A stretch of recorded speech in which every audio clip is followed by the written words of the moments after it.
Let me out. You know that feeling when you're sure you're awake, but the world feels just slightly off? That's how I felt every time the gentle knocking started, always around 3 a.m., always from inside my closet.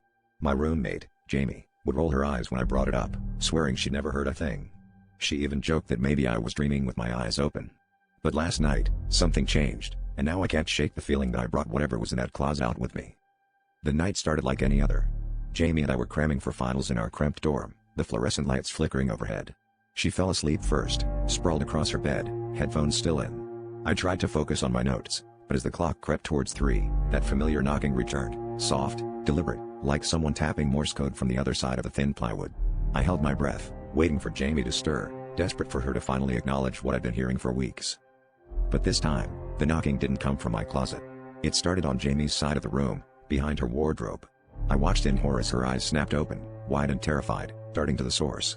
She whispered, "Did you hear that?" And for the first time, I wasn't alone in my fear. The knocking grew louder, more insistent, and the air in the room seemed to thicken, pressing against my chest. Jamie scrambled off her bed, her back pressed to mine as we stared at the wardrobe. The knocking stopped, replaced by a guttural, scraping sound, like nails dragging across wood. Then, with a sudden, violent jolt, the wardrobe door burst open. A pale hand, impossibly thin, reached out, grasping for Jamie's ankle. As she screamed and kicked free, I saw my own face staring back at me from the darkness inside, its mouth forming the words I'd whispered so many nights before, "Let me out."